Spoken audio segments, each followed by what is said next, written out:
On the Mich Rich Show, issues are highlighted. Dr. Michelle E. is changing lives, yeah. On the Mich Rich Show. Today we'll be talking about rejection, facing rejection, overcoming defeat, and pain. Our guest today will be none other than Joan Wright Good, who is a motivational speaker, a well sought after publisher and author. She has authored like maybe, she will tell you how many books, but several books, and a mom and a wife. So we were talking to her, just a conversation we'll be having with Joan today. She's a minister of the gospel. So she'll tell you a little bit about her faith and how she overcame rejection, and not just about her, but how we as women and even men, how we can go about overcoming rejection, defeat, and pain. Welcome, Joan. How are you doing this evening? Thank you for having me. I am so grateful to be on the Mich Rich Show. It's truly a pleasure, and I'm, elated to be here. Rejection is something that everybody goes through, but some people absorb it, some people know how to overcome it. What are your thoughts on rejection? There are two spheres as it relates to rejection. Some rejection is self-imposed, and then there is the rejection that innately happens to us, where we probably was raised in a home that lacked affection, that lacked care, that there was no sense of parenthood that was demonstrated to us. And so rejection is something that is embroiled in us. As a matter of fact, I'll go back even before then. Rejection is sometimes a seed that happens way before the child is birthed. Like, if you are a mother who maybe your child's father left you, or maybe you weren't even planning on having a child and you get pregnant, the very words, the very thoughts, the very emotions that you have towards that seed can breed rejection. So in essence, rejection can start from the seed, and then it goes into the womb. And then as that child is birthed, if that is not fixed, then that rejection is a cycle that will continue. So that's the type of rejection that I mentioned that is innate. However, there are those people who sometimes try to inject themselves in spaces and tables that were not created for them. And so they'll come up against rejection at times. And that's the kind of rejection that I'm speaking to, that, in my opinion, is imposed. You're saying that, rejection is something that's superimposed pretty much, because, many times people, they are rejected, and it's not because, they're supposed to be rejected, but as you say, they sit at a table that was not meant for them. Is there anything that you'd want to tell us today about, your experience with being rejected? Yes. I would say that I experienced both. My mother was a teen mother, and even way before she had me, she was impregnated by what we call in Jamaica an area don. So she was not looking to get pregnant. Again, because she had a child before me, that she had to leave home with her parents to go and kind of get herself together. So just imagine being a teen, you already have one child, and here you are looking for comfort, you're looking for a home, you're looking for shelter, you're looking for food, you're looking for love, and then end up in the wrong place. And it's pretty much forced to live in a sister wife condition, so to speak. So that seed of rejection was already broiling as it relates to my coming into the earth realm. And so after she had me, again, she was not she didn't get herself together. And so she ended up getting pregnant again and had left me to go to the hospital. And I, as a child, I left home. I was asleep. I was told I left home, going to look for her. I was asleep only in my underwear. I guess today you'll call those pull-ups. And oh, in Jamaica we kind of call them, when you have the nappy, you have that inside of the underwear. And I was walking the streets of East Kingston looking for my mother. It was late at night, so the police picked me up and took me to Matthew Park Children's Home. So it was rejection on top of rejection. Here I am.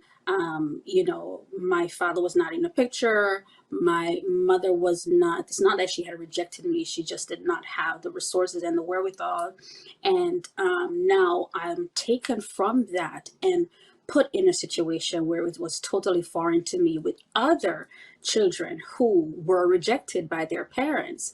And I'm sure you know the term misery love company. So here it is that we're in this home and we don't have parental guidance or love or anything like that. And a few years after, or shortly thereafter, when it was time for my mother to get me and we had to go through the court system, she pretty much snatched me and ran, and then dropped me off in the country, so that they wouldn't find me and that my grand aunt would take care of me. So here it is again. I am in another situation. Don't know these people. I'm in the country. I was born under the clock, so to speak. So now I'm in the country. I'm a young child, never attended school, don't know my family, don't know my siblings. And it was just a weird situation. But I was in Trelawney for many years. I actually started school there, and I was now accustomed to country life. So here it is. I'm helping to raise chickens and cows and goats, and I'm following my grand aunt to the sugarcane farm. She had a sugarcane farm, a pimento farm, and there was another one. I don't remember. Coffee, right? And so I had to go with her. And sometimes they'll put me to sleep in the fields. I wasn't familiar with country, so when I'd go home, I would take showers. I would have cuts all over my body because the sugarcane plant is very sharp, and I didn't know that. So I was having cuts and bruises all over my body, and didn't have friends because they were very religious. So I had to be in church 7 days a week. And so now I'm baptized, still suffering from rejection. Nobody tend to that. Still don't know folks. I was just going through life meandering. And then at the age of 11, I was sexually assaulted, raped by a teacher at my new high school. So that just threw things into motion, and never got to deal with the root of the rejection. And then the fruit was born, did not deal with the fruit. And then the tree became so huge that by the time I was in my 20s, it started manifesting. So it was a long road for me, and the root of rejection caused so many different things to happen in my life, caused me to make so many bad decisions, which is one of the point I want to leave with your audience. Unchecked rejection can lead to trauma, lifelong trauma. And if we don't face if we don't face what we're dealing with, then we will end up always making the same mistakes, going through cycles and calling them curses. There are cycles that need to be checked. There are cycles that we need to face. There are cycles that we need to honestly also confess and then reject them. So that's my story with rejection. It's a long battle, Michelle. It's really, we could be here all night talking about that. Well, when we come back from this break, we will be talking a lot more to Joan Good, author, philanthropist, and we want to know, moving from being in a home in Jamaica to becoming one of the millionaires of this time. We'll be right back.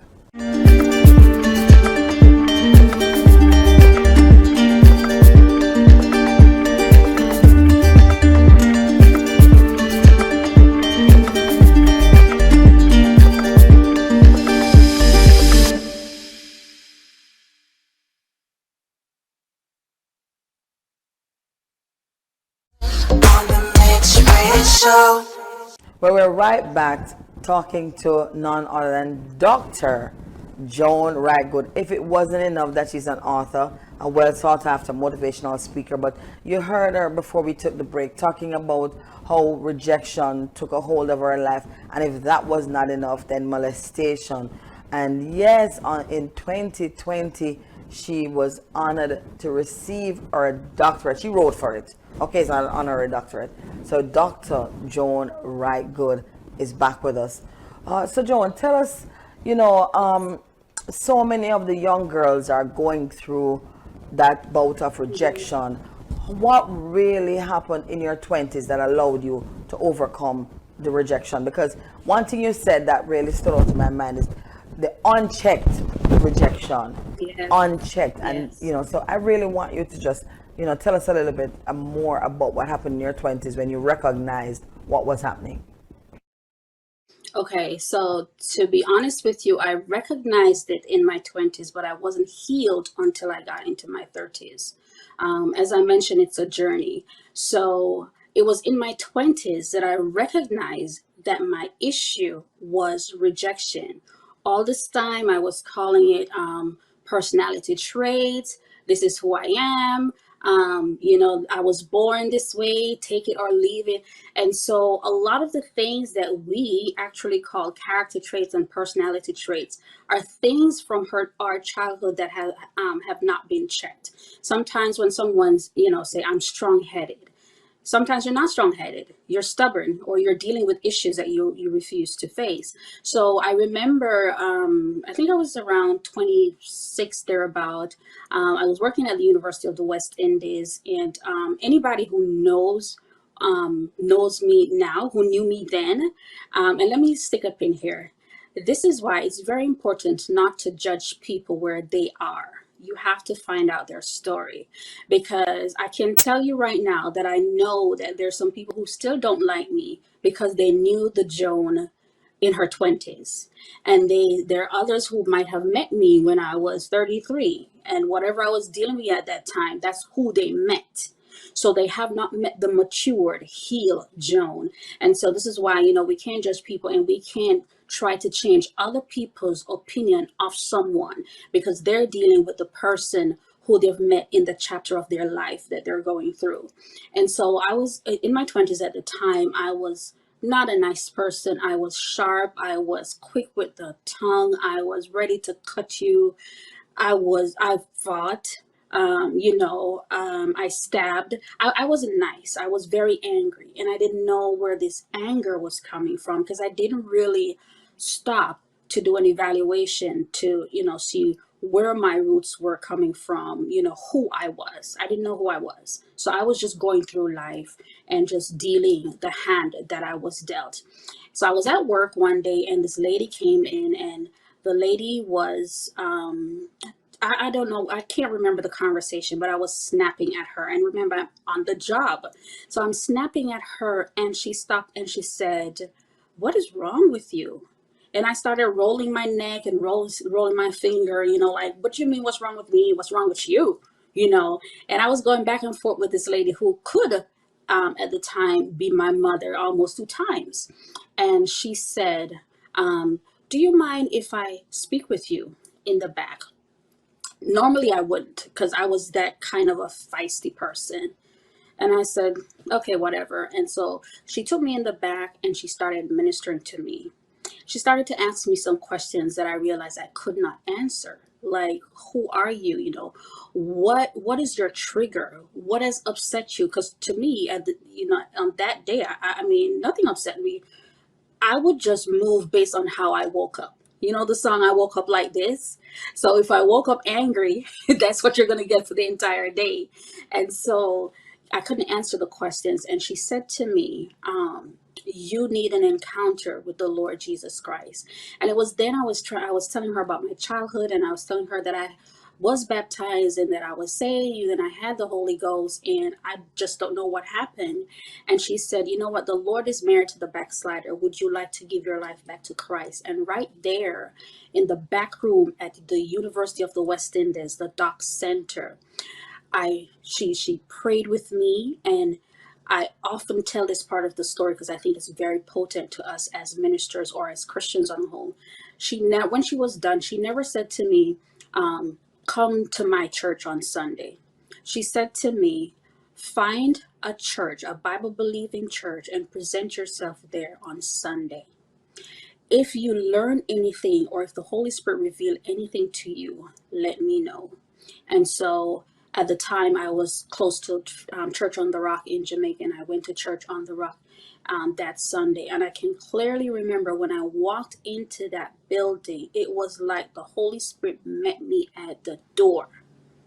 Like something just hit me in the face, and my transformation started there. It started because it's a process.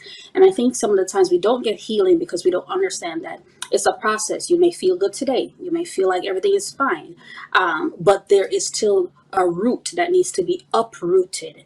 It's just like when you're healing, just because a scab is on the wound doesn't mean that the wound is healed. If you pick at that thing, then it's going to bleed again. So it was a process, and the process started there. But Michelle, as you know, it wasn't until I went through a very horrible and public divorce that I met, it was like Jacob. I met God because I started to travail, and I said, God, I am not letting you go until you tell me what my issue is. Why do I keep going around in cycles? Why do I have this trickster mentality? And it was that. And so you see, sometimes we go through traumatic relationships and we misjudge them and we misdiagnose them. That had to happen for me to meet God. It had to happen for me to meet God. And when I met God, Michelle, I met him for real. My name was changed. And just like Jacob, I now have this limp in the spirit that keeps me connected. Every time I have that limp, every time I walk that way, I'm reminded of why God had to rescue me. And so that was when I really got my deliverance. You know, I can speak to rejection in that sense because I'll just quickly say, my dad and my mom separated when I was like 2 or 3 years old. And I did not realize the reason I was, every time I would date someone, if I'd just be like wanting to be in control, just if they would say they're going down the street or they're gonna go see a friend, it was like no. And it wasn't until many years, in my 40s, that the Lord revealed it to me also that, you know what, you're looking for love in the wrong places, because that is love that you're looking for. The only person that can get it, you can get it from, is me, the Lord Jesus Christ. So I can understand where you are. But we're going to take a break, and we'll be right back as we talk back to Dr. Joan Wright Good, author, philanthropist, and millionaire, because we want to hear just a little bit about that horrible divorce. Stay tuned. On the Mich Rich Show. Hello everyone, my name is Brandon Neal, and I would like to introduce you to Credential Insurance to the community today. We have been serving all of Florida for more than 6 years. With our team of agents, including my brother Adrian and I, we combine 20 years of experience in the insurance industry. Our mission is to ensure that our clients' needs are met by providing them with superior coverage, industry expertise, and excellent service and personal atmosphere with our clients in the community that we are in. I would say, as a licensed insurance professional, it is our duty to maintain a perfect and reliable relationship with the public, offering services ranging from personal auto, homeowners, and business insurance, to name a few. Collectively, we don't view our clients as just a number the way some other big brand insurance corporations would have it. Here at Credential Insurance, we evaluate your personal insurance needs and devise a plan to attain quotes, coverages that are suitable to your budget and for the right insurance protection. Boasting a 5-star rating with our client base, we plan to continue providing excellent service for years to come. Be sure to check us out online, credentialins.com. We are located at 7300 West McNabb Road, Suite 113, Tamarack, Florida, 33321. Our hours are Monday through Fridays, 10 a.m. to 6 p.m. If you can't come in and need to reach us by the phone, 954-719-0279. And hey, listen, I know when it comes to insurance, things can be very confusing or complex.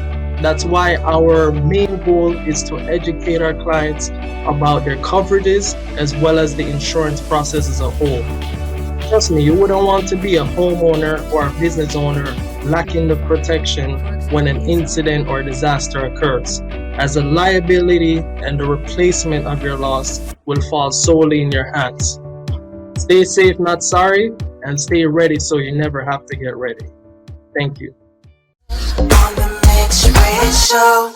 Welcome back to the Mich Rich Show. This segment is sponsored in part by Credential Insurance. So we're here talking to Joan Wright Good, well, Dr. Joan Wright Good, author, philanthropist, millionaire, and we were just about to get into the scoop of that horrible divorce. But as we, as we're talking about that divorce, Joan, what I want you to kind of just, speak to the audience and let them know. Especially to the male, because many times we talk to the woman and we don't know why it is. Because I remember a friend of mine said, "What about the wounded men?" So what is it that you would say to a male now about what it is that we as women are looking for from them as we are being rejected? That is a very good question, and one of the things I would say is, first of all, we have to take responsibility in our part for putting on men what they can't afford to give us. That's the first thing.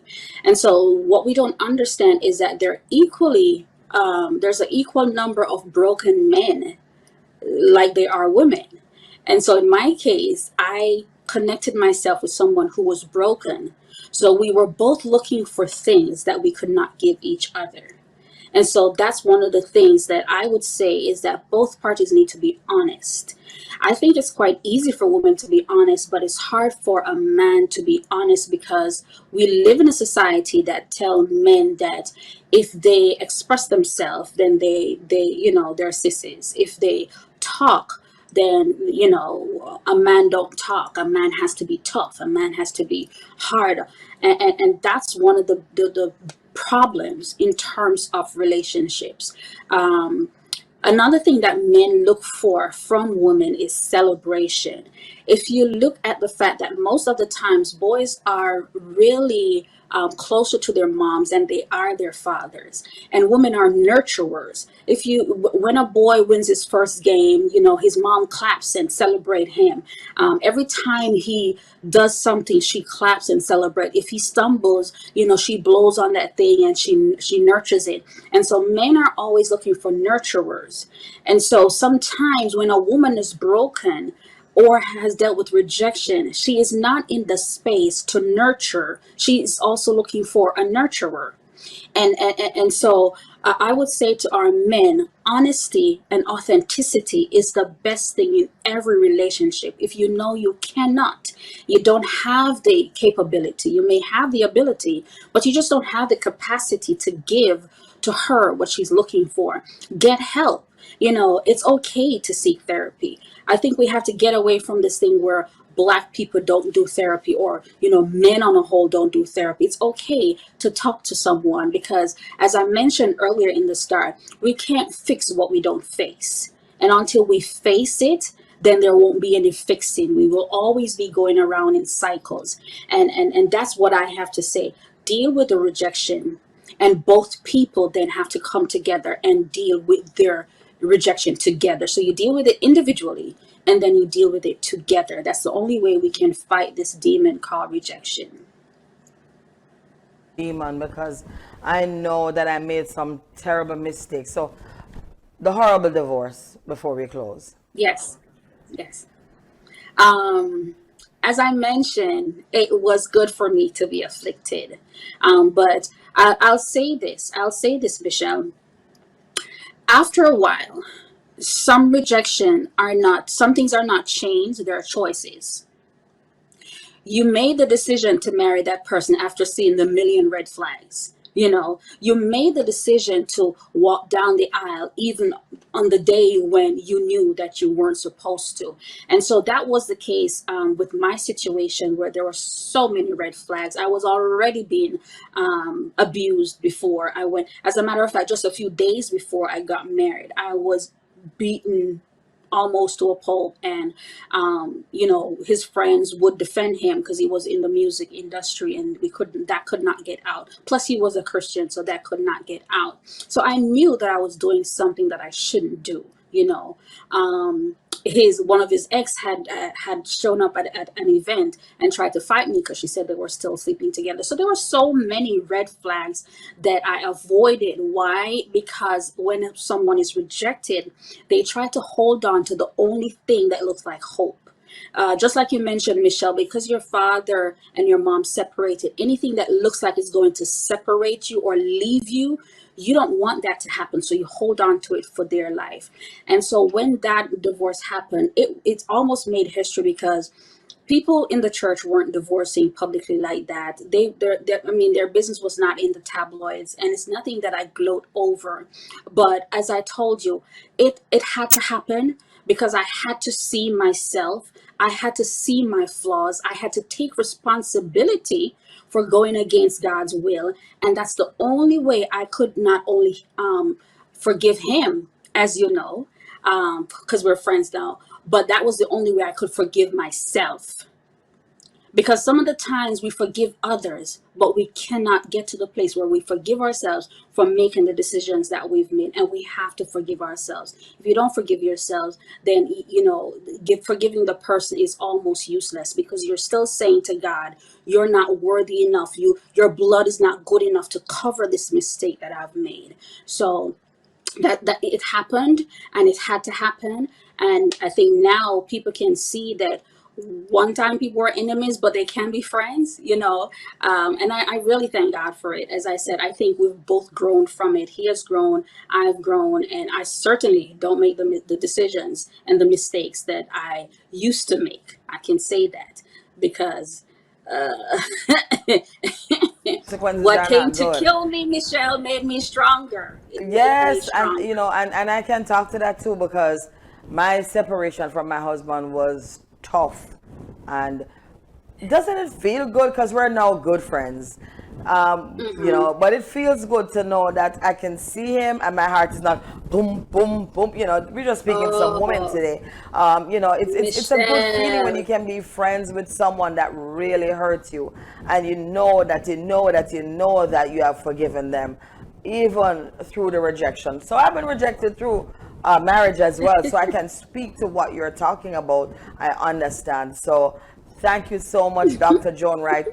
Tell us about your books that you've written. I know you've written like maybe 100, but just, you know, briefly as we close right now. Okay, so I am the founder of JWG Publishing House, where we publish bestsellers and magazines. And since we started, we have published over 575 authors. Quite a few of them are bestsellers. I myself have published for myself 8 books. I'm on my 8th book now. And so, you know, if you're looking to publish a book, then you know where to find us. We have a 5-star rating with both the Better Business Bureau, Google, and all of our clients. And Michelle have sent us some clients, and I thank you as well. They speak highly of you, and I know when they leave me, they speak highly of me. You have to be confident. But yes, that's what we do. And then I also help entrepreneurs to start their businesses from any idea that they can monetize. Because as you know, even if you were born in poverty, if you die poor, then that's your choice. Everything is a choice. And I promised myself that I would not get back to the place where I was sleeping in cars, sleeping on people's floor, you know, recycling stuff. And that's what I told myself. And now I'm a living testimony that God can do it. Oh my God, so much to talk about, but we will definitely continue this conversation at a later time. Thank you so much, Dr. Joan, for being on the Mich Rich Show. And, you know, I know the women and even the men that are watching this, they will definitely see rejection in a different light. Thank you so much. This is the Mich Rich Show, where we highlight issues and change lives. We'll be right back. On the Mich Rich Show. The Mich Rich Show is a weekly program that airs Mondays at 7 p.m. via GetVisionedTV.com and addresses while providing solutions to topical issues globally. We believe that supporting our communities is a cornerstone of our existence, and therefore we want to use this opportunity to let everyone know we are here to satisfy all your advertising and marketing needs, including partnering and sponsorships. Don't hesitate, call us or email us today. You can also reach us through our various social media platforms at IG, we are GetVisionedTV, YouTube, GetVisionedTV Official, and Facebook, GetVisionedTV. If you live for people's acceptance, you will die from their rejection. And sometimes rejection in life is simply a redirection. Today we had with us on the Mich Rich Show none other than Dr. Joan Wright Good, who gave us some great nuggets about rejection and overcoming fear and the pain of rejection. Dr. Joan Wright, I am good. I just want to thank you for being here with us today and for giving us these nuggets. And we do look forward to having you again on the Mich Rich Show. Thank you for having me, Michelle. I really, really appreciate it. And I want to also say to you, what came to break you only meant to build you. So, continue pushing, continue building. Oh yes, it has made me. Remember to follow us on all our social media platforms. On IG, we are GetVisionedTV. On Facebook, GetVisionedTV. And also on our website, GetVisionedTV.com. Our YouTube channel is GetVisionedTV Official. Thank you so much for joining us on the Mich Rich Show, where we do really highlight issues and change lives. See you next time.